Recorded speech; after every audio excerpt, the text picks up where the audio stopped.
하나님 말씀 레위기 24장에서 보겠습니다.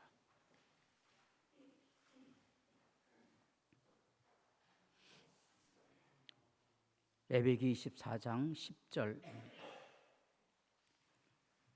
16절까지 이스라엘 자손 중에 그의 어머니가 이스라엘 여인이요 그의 아버지는 애굽 사람인 어떤 사람이 나가서 한 이스라엘 사람과 진영 중에 싸우다가 그 이스라엘 여인의 아들이 여호와 이름을 모독하며 저주함으로 무리가 끌고 모세에게로 가니라.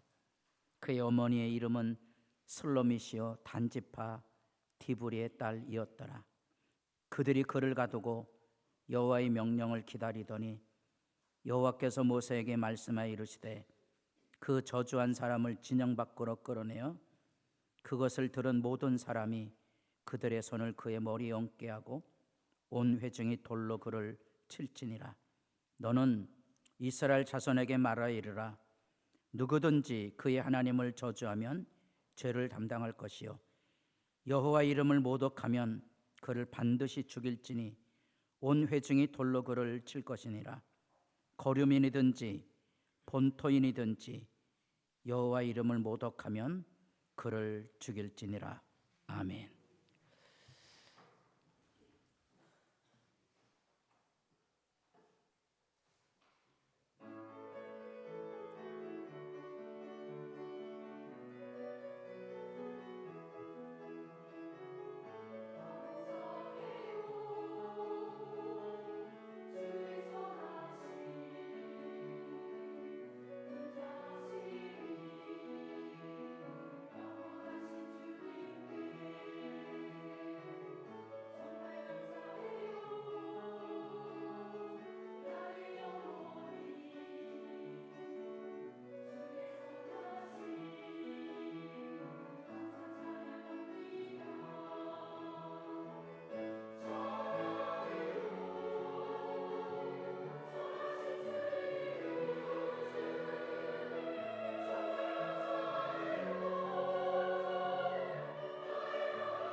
감사합니다. 우리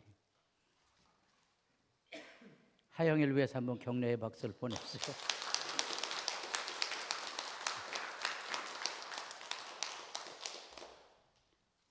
누가 아마 죽인다고 그랬을 겁니다. 범인은 나중에 찾아보시고요. 오늘은 20년이 넘게 사역을 하면서 가장 살벌한 어린이 주일 말씀이고요. 한 번쯤은 들어야 될 말씀이라고 생각이 됩니다. 레위기서를 지금 우리가 읽어가고 있는데, 우리가 말하고는 예배는 하나님께 드리는 거지만 이 하나님께 드리는 예배의 관계를 가정으로 한번 열어가 보자. 하나님께 예배하는 사람들은 자녀 교육을 어떻게 하는 걸까? 하나님을 예배하는 사람들은 부모 공경을 어떻게 하는 걸까? 하나님을 예배하는 사람들은 부부간에 어떤 관계를 유지하며 살아가는 걸까 하는 이야기를 좀 레위기 말씀을 통하여 한번 짚어보려고 합니다. 그래서 시험에 들지 않기를 원하고요. 하나의 아픈 이야기도 살펴볼 수 있어야 되는 거죠. 이 이야기는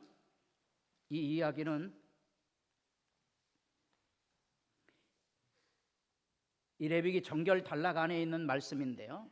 26장에도 이 축복과 저주의 언약이 나오는 것처럼 안 지키면 죽어요. 이 이야기는 레위기 전체 중심에 한가운데 속죄가 있습니다. 죄의 사함을 받는 거예요. 세상을 깨끗하고 복되고 아름답게 살아갈 수 있는 길이 그 중심에 있고요. 1장부터 15장까지를 크게 대본하면 주로 제2의 제사에 대한 내용인데, 그 제사의 한가운데 대제사장 아들이 불로 죽어나간 사건이 하나 있고요. 그 다음에 17장부터 27장까지 오늘 혼연이로 알려진 애굽 아버지 이스라엘 여인이 낳은 아들 하나가 싸우다가 여호와의 이름을 모독했다가 여기 돌로 쳐 죽이는 사건이 나옵니다. 이 한가운데 16장에 있던 속죄를 기억하셔야 두 사건을 이해합니다. 죄는 반드시 사람을 죽여요. 사람들은 죄를 가볍게 여기지만 온갖 악을 쏟아내서 사람을 죽이는 일을 할 거예요. 예외가 없어요. 많은 사람들이 교회를 다니지만 얼마나 많은 경우 교회에 회방을 했는지 본인만 모르는 거죠. 부모와 자녀 간에도 마찬가지예요. 온갖 악의 지배가 있는 거예요. 그 지배를 어떻게 건너갈 수 있는지가 오늘 우리가 읽어야 될 자녀 교육의 말씀의 생각의 흐름이에요. 그 중심에 죄 용서가 있다는 거, 죄 사함을 받지 않으면, 마음이 깨끗해지지 않으면 이 진리를 이해하지 못하고요. 이 진리 이해하지 못하게 되면 하나님의 말씀을 우습게 여길 수밖에 없는 거죠. 신앙의 회방은 언제나 쏟아집니다. 좋은 뜻으로 쏟아지고요, 대부분은 잘못된 악의로 인하여 쏟아지게 됩니다. 교회를 섬긴다는 사람들이 주님을 위한다는 명명으로 얼마나 많은 사람들에게 손가락질을 해야 되는지를 모릅니다. 마찬가지로 우리 가정의 자녀들이 믿음 앞에 바로 자라지 못한 원인은 부모들이 가져다 주었던 악의 쓴소리들입니다.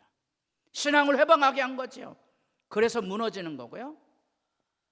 여기 어른들 예배하고 있지만 예배를 드리지 못하는 원인들도 악의 지배 때문에 그렇습니다. 말 잘 안 듣죠. 말 잘 듣는 남편 본 적이 있습니까? 없습니까? 예, 말 안 듣습니다. 반대는 내가 참아 못하겠네. 말 잘 듣는 아내는 본 적 있습니까? 그럼 손들 분들 꽤 많을 거예요. 말 잘 듣는 아이 본 적 있습니까? 이 신앙의 해방이 단순한 문제가 아니고요. 따라해 보겠습니다.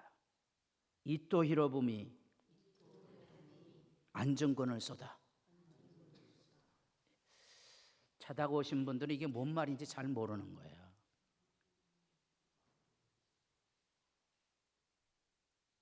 누가 안전권을 쐈다고요? 이또 후로부미가 쐈다는 거예요.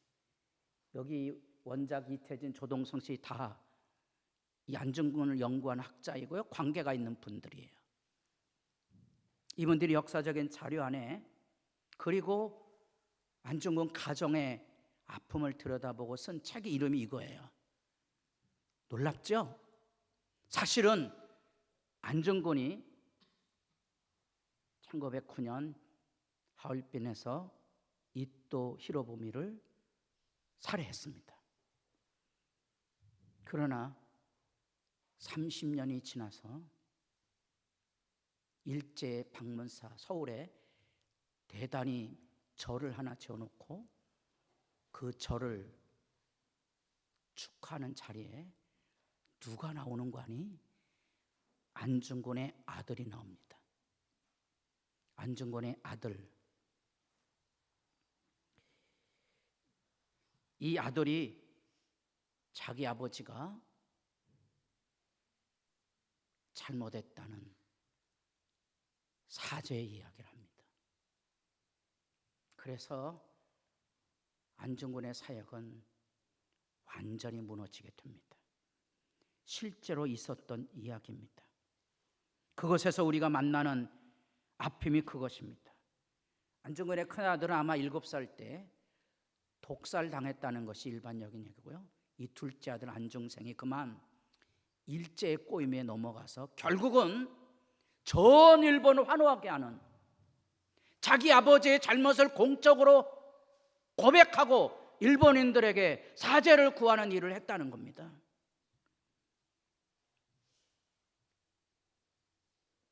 이게 실제 역사 이야기입니다.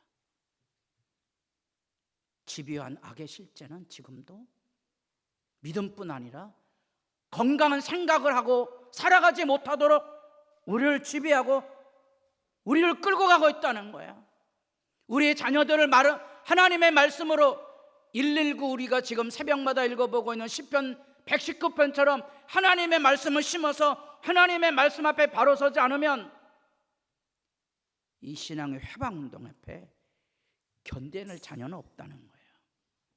어른들도 마찬가지고. 제가 그선 한 여름 코너에 봤으니까 뭐 그분을 비하하려고 하는 거 아닌데요. 멀쩡한 대한민국의 대한나까지 교육받은 친구가 소주를 마시면 양치질을 안 해도 된대요. 이해가 되세요? 아니 그게 상식적으로 이해됩니까? 이게 말도 안 되는 생각과 그런 신앙생활을 하고 있는 분들이 얼마나 많은지 모르는 거예요. 남의 말을 듣지 않는 거예요. 이게 훈련이 안 됐어요. 마음도 안 열려졌어요. 말씀의 씨앗도 없어요. 기반도 없고요. 죄의 고집이죠. 90년대 초까지 혁명운동하는 친구들에게 복음을 전하면서 부딪혀서 그 한 3년간 짧은 기간이었지만 충격적인 사실을 본 것은 이런 거예요. 자기하고 이념이 다르면 결혼식에 아버지를 초대하지 않습니다. 독재 권력의 교장 선생님 하고 있기 때문에 그런 거고요. 심지어 자기가 다는 대학의 총장을 자기들 뜻이 되지 않는다고, 맞지 않는다고 운동장에다 데려다가 꿀려서 머리를 깎아버린다거나, 자기들하고 입장이 다르면 그 소설가의 책을 불태우는 일들이 버젓이 자행됐던 일들, 그것이 공영방송에서 실제로 나타나는 역사의식입니다. 아무리 해도 김일성과 이승만을 비교하다니 있을 수도 없는 일들, 이게 보편이 된 거예요.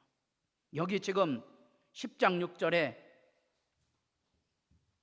대제사장의 아들이 죽어나가는 사건이거든요. 아론과 그의 아들 엘르아살, 이다말이 셋째 넷째 아들이에요. 머리를 풀거나 옷을 찢지 말아라. 슬퍼하지 말라는 거예요. 형 둘이 죽었는데, 아들 둘이 죽었는데 하지 말라는 거예요. 이해됩니까? 그리하여 너희가 죽음을 면하고 여호와의 진노가 온 회중에게 미침을 면하게 하라. 너도 죽을 거 조심해.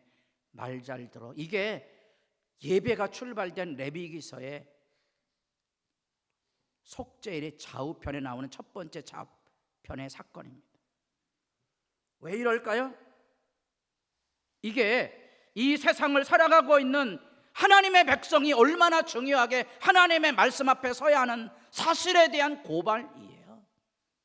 가볍게 여기시면 예외 없이 무너질 수밖에 없는 게 현실이라고요. 그래서 우리 자녀들을 혼신을 다해 가르쳐야 되는데 이렇게 가르쳐야 되거든요. 저희 집에 배추밭이 2주 전에 대전에 가서 예배를 드렸습니다. 사도신경을 하는 시간인데요. 얘도 들여다볼 게 있는 거죠. 따라해 보겠습니다. 크면 안 되는데.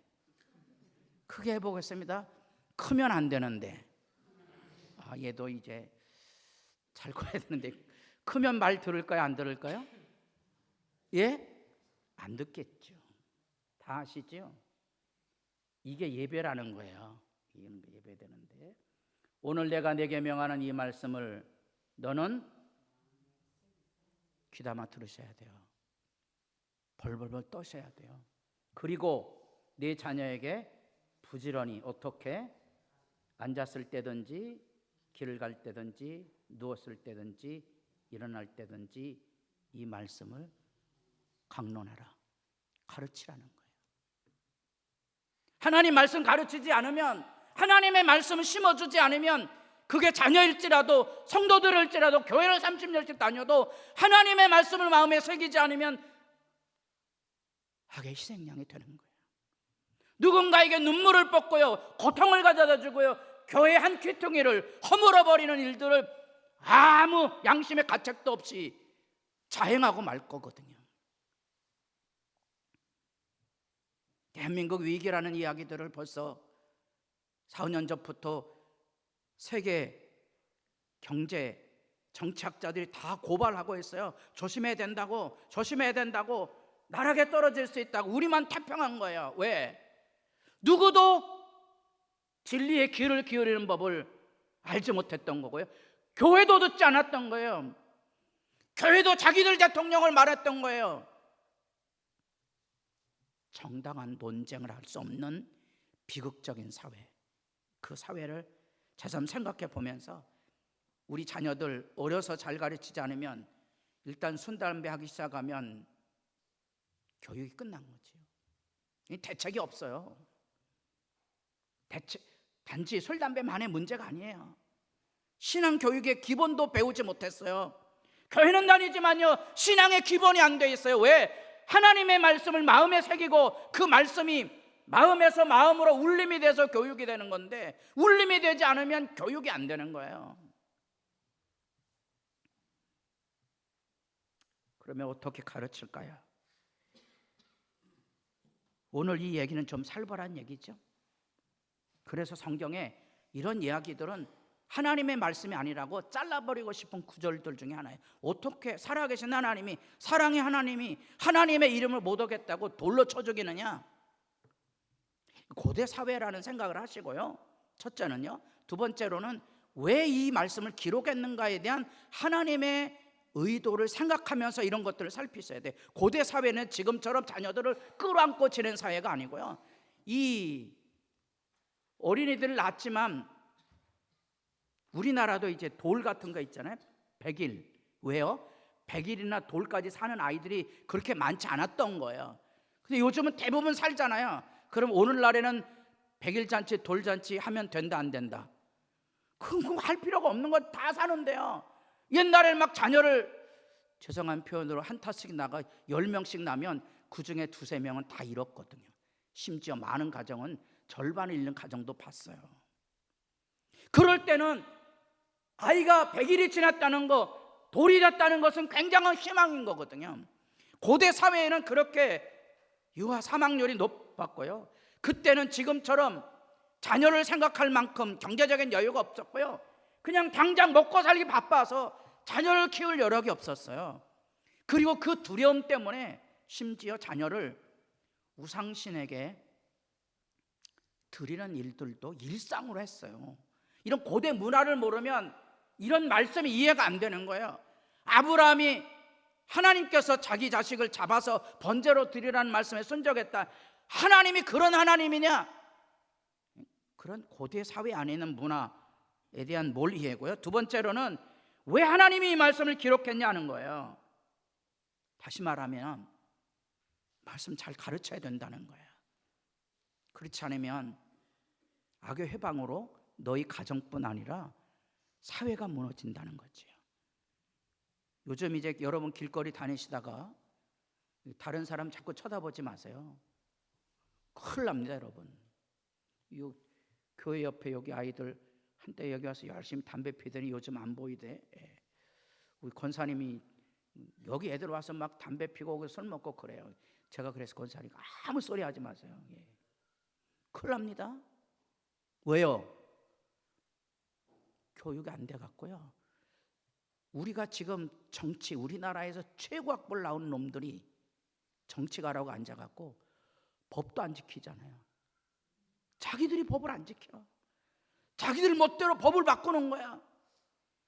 지 마음에 안 들면 다 탄핵을 하는 거야. 이게 사회 질서가 무너지는 거예요. 이 무서운 현실. 그러면 오늘 우리에게 주어진 이 말씀이 심각하게 들려오는 거예요. 잘 배우시고요. 마음에 새기셔야 돼요. 마음에 새기지 않으면 가르칠 게 없어요. 여러분 마음에 새겨야 이게 가르치게 되거든요. 패역한 자의 길에는 가시와 울무가 있거니와 영혼을 지키는 자는 이를 멀리하느니라. 저는 이런 얘기 들으면요, 연예인들이 막 자기가 돈을 많이 벌어갖고 뭐 주식 투자해갖고 망했다는 얘기 이런 거 막 하잖아요. 또 어떤 여인은 술 퍼먹고 길거리에 누워 잤다는 얘기를 무슨 훈장처럼 얘기하는 그 비극적인 사회. 그럼 막 그런 거 들어보고 있다고 그러면 막 제 머리에 막 지진이 나는 거예요. 어디서 저런 놈들을 불러다가 또 그걸 들여다보고 있는 다 같이 손을 드시고 한심한 놈아, 그런 걸 들여다보고 앉아 있는 거예요. 가시에 올무가 있어요. 망가져요, 여러분. 망가진다고요. 그래서 뭐 해야 되는 거니? 아이에게 가르치라는 거죠. 이 가르치는 거는 기본적인 개념은 그거예요. 아이가 하나님의 말씀 앞에 잘 살도록 잡아 당겨줘야 되는 거예요. 깨워줘야 되는 거예요. 이제 봄이 돼서 꽃이 폈는데요, 이 꽃이 피기 위해서는 뭐가 필요한 거니? 바람이 산들산들 불어야 되는 거죠. 왜냐하면 이 꽃대가 바람이 이렇게 불면 얘도 생명을 유지하려고요, 이 뿌리서부터 막 몸을 흔들어서 수분을 빨아 올려서요 꽃이 서는 거예요. 그 얘기하고 있는 거예요. 잘 가르쳐야 되는 거야. 그래서 나무가 큰데 잡아당기면 부러져요. 어릴 때 가르쳐야 돼요. 그리고 어릴 적에 배워야 돼요. 따라해 보겠습니다. 좋은 주일학교를 못 다니신 분들은 조심하셔야 되고요. 제가 교회 일꾼들에 대해 얘기하죠. 세상에서 반장 못 해보신 분들이 여기 교회당에 들어와서 감투 쓰면 큰일 납니다. 그런 거 하시면 안 돼요. 이 사람은 문제가 심각할 가능성이 높거든요. 그래서 잘 가르쳐야 돼요. 사무엘이 늙음에 그의 아들들을 이스라엘 사사로 삼으니 장자의 이름은 요엘, 두 번째 아들 이름은 아비야. 그들이 부엘사바에서 사사가 됐어요. 사무엘, 성경에 가장 흠이 없는 사람. 이 사람에게도 문제가 생긴 거예요. 문제가 뭘까요? 그의 아들들이 자기 아버지 행위를 따르지 아니하고 이익을 따라 뇌물을 받고 판결을 굳게 하는 불량자가 된 거예요. 그래서 여기 한참 멈춰 서셔야 돼요. 저도 목회자니까 여기 멈춰 서게 돼요. 이 사무엘은 안타깝지만 엄마가 아이 낳지 못하는 애환이 있었다가 아이를 얻었어요. 이 한나가 얼마나 결기, 신앙이 분명했던지 그 젖된 아이를 데려다가 엘리 제사장에게 맡깁니다. 사실은 3년은 품고 길러야 되거든요.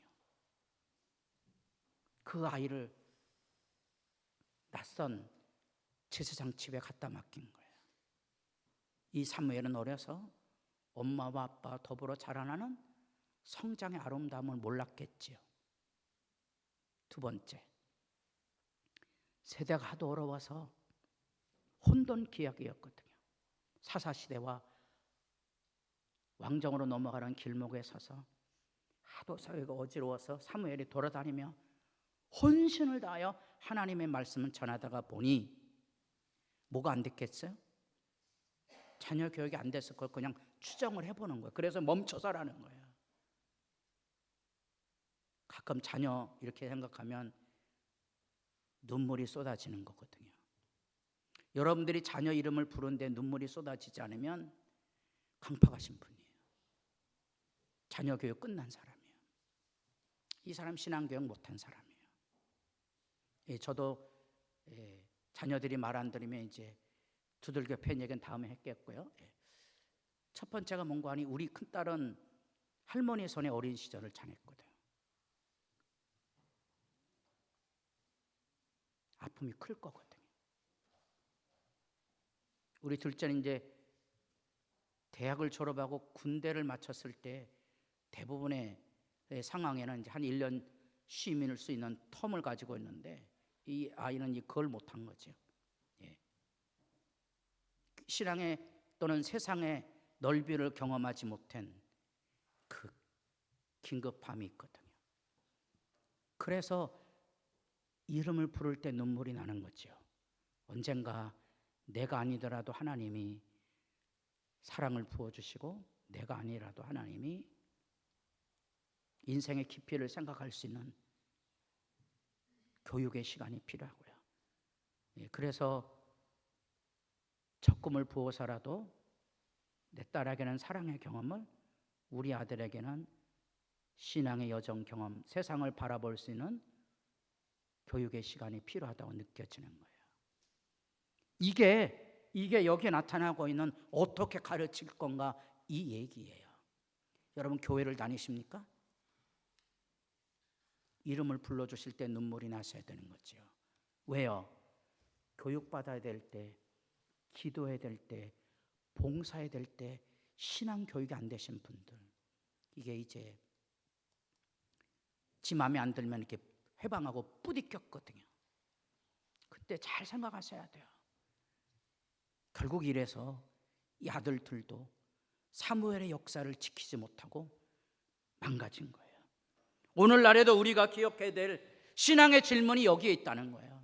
여러분, 하나님의 말씀은 내가 마음에 새겨서 울림이 되고 떨림이 되도록 우리 자녀들에게 심어주지 않으면 신앙의 교육이 유대가 이루어지지 못할 거고요. 교회는 점점 말라갈 거거든요. 누구 책임이에요? 누구 책임이에요? 내가 복음의 씨를 뿌리지 못한 책임인 거죠. 이랬을 때 하나님이 진노하신 거예요. 오늘 진노 사건이거든요. 왜 하나님이 이렇게 무서운 일들과 처형을 하나님께서 하셨을까? 이 이야기의 근본은 여기 열왕기상 11장에 있습니다. 솔로몬이 마음을 돌려 이스라엘 하나님 여호와를 떠남으로 여호와께서 그에게 뭐 하셨다고요? 여기 지금 레위기에 속죄를 중심으로 해 하나는 대제사장의 아들을 불로 썰어버린 사건이 있고요, 하나는 그저 평범한 사람, 일반 사람의 가정 안에 돌로 쳐 죽이는 사건을 양편에 소개하고 있어요. 뭐 얘기하고 있다고요? 진노 이야기하고 있는 거예요. 왜 진노하셨을까? 사람을 살리기 위해서요. 사회를 살리기 위해서요. 믿음의 삶을 살리기 위해서 이 절절한 아픔이 여기 있는 거예요. 이 진노를 하나님의 분노로 오해하시면 안 돼요. 하나님이 열받아서 이런 거 생각하시면 안 돼요. 실제로 제가 가장 성경 공부를 하나님의 말씀에 진실하게 배웠던 것은 신학교가 아니고요, 선교단체였어요. 그때 이제 조이 선교회 젊은 간사가, 제가 신학대학원 1학년 들어갔을 때 한 교회에서 몇 사람 모아서 교육했어요. 그때 그 케이아더란 분의 프리셉트라는 성경 공부인데요. 그 케이아더란 분이 간호사로 일했던 분인데 자기 남편을 보고 부부싸움에다 30대 초반에 당신 그러려면 나가 죽어 이랬던 거죠. 그 남편이 그냥 나가 죽었습니다. 그 케이아더란 분은 완전히 삶이 무너진 거죠. 다행히 인생의 바닥에서 예수를 만나요. 그래서 그분이 만들어낸 말씀 공부가 프리셉트라는 공부에 우리나라에도 교재가 많이 나와 있고요. 그분은 신학 공부한 분 아니에요. 그는 이 진노를 알았던 거예요. 아, 진노를 어떻게 싸매러 가지? 예. 진노를 싸매어 가는 방법이 여기 있습니다. 호세아 2장입니다. 다 같이 보겠습니다. 내가 그를 타일러 거친 들로 데리고 가서 말로 위로하고. 이게 하나님 진노예요. 진노란 말 아셔야 돼요. 그 진노는 열받아서 두들겨 패는 게 아니고요, 하나님의 아픔을 가지고 있는 거예요. 눈물 쏟는 거예요. 돌아오기를. 그 길로 가면 결국 망할 거거든요. 그 나라가 망해가고 있는 거예요. 호세아가 이걸 안 거예요. 하나님의 진노가 왜 쏟아졌을까? 돌아오라고, 제발 돌아오라고. 이 이야기의 극적인 사건이 누가복음 15장에 나오는 탕자의 비유로 알려진 그 아버지가 탕자가 돌아올 때를 기다리고 있는 거예요. 집을 나갔지만 잘 되지 않을 거거든요. 뻔히 알아요. 근데 아버지 유산을 가지고 간 이 아들은 그 동네에 못 들어옵니다. 그 동네에 들어오면 돌 맞아 죽을 거예요. 그래서 그 아들이 돌아오는데 저 거리가 먼데 벌써 아버지는 알고 있는 거예요. 저건 내 아들이다. 그 동네 사람들이 그에게 돌팔매하기 전에 우리로 얘기하면 버선발로 나가서 맞이하는 거예요. 그리고 맞아주는 거예요. 그게 하나님의 진노예요. 혹시 저도 이제 아이들을 팬 적이 있습니다만 지금도 많이 울죠. 왜 우는지 아세요? 그때 좀 호되게 팼어야 되는데. 그런 게 아니고요, 그게 아픔인 거죠. 패본 사람, 여기 자녀 패시고 오늘 회개 안 하고 가시는 분들은 문제 있을 겁니다. 많이 우셔야 돼요. 잘못했다는 거 이거 아셔야 돼요. 이게 하나님의 진노고요. 그래서 이 말씀을 좀 생각해 보셔야 돼요. 가난한 자는 밭을 경작하며 양식이 많아지거니와 불의로 말미암아 가산을 탕진하는 자가 있느니라. 화천에 엄마 아빠 가지고는 땅 팔아먹은 자녀 얘기 막 수도 없이 들었어요. 여기 혹시 부모님이 남겨주신 땅 팔아먹으신 분들은 회개하시고 기도하셔서 다시 복원해 놓으세요.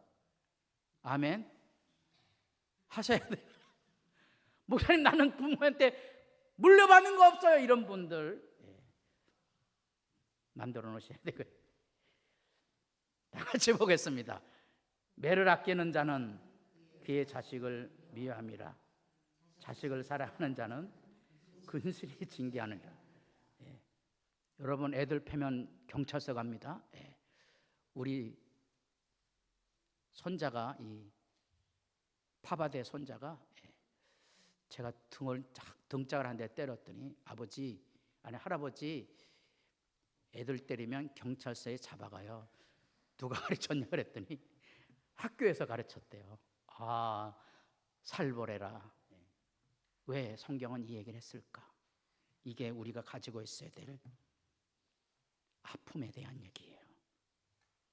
이걸 해결할 수 있는 방법은 시편 85편 10절에 노래하고 있는데요, 사랑과 진실이 눈을 맞추고 정의와 평화가 입을 맞추리라.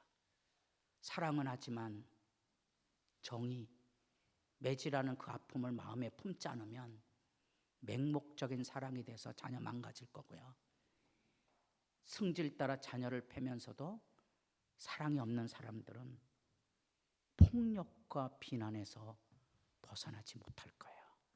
하나님, 이 말씀이 뭐죠? 말씀 앞에 멈춰서서 오늘 본문, 왜 하나님 이런 말씀을 기록해 놓으셨는지 하나님 앞에 서서 하나님을 우리 자녀들에게 어떻게 열어갔는지, 참된 예배자가 뭔지를 생각하는 시간이 한 주간 내내 살아있기를 바랍니다. 기도드리겠습니다.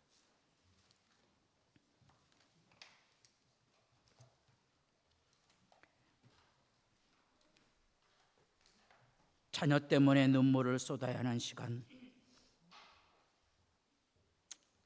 우리의 다음 세대로 인하여 하나님의 교회가 희망이 없는 어두운 현실, 우리의 젊은 세대가 일어나 어리석은 선택을 함으로 나라가 무너져가는 아픈 현실, 그 정직한 생각을 가지고 하나님의 말씀을 들을 때 우리는 이 신앙교육의 아픈 이야기가 무엇을 의미하는지 주님 앞에 엎드려서 한참을 울어야만 되는 아픈 사랑의 이야기가 여기 담겨져 있음을 압니다. 우리로 이 아픈 보고서를 통하여 신앙교육에 우리의 자녀들을 향한 참된 눈물의 기도의 필요성을 새삼 돌아보게 하옵소서. 예수님의 이름으로 기도드립니다. 아멘.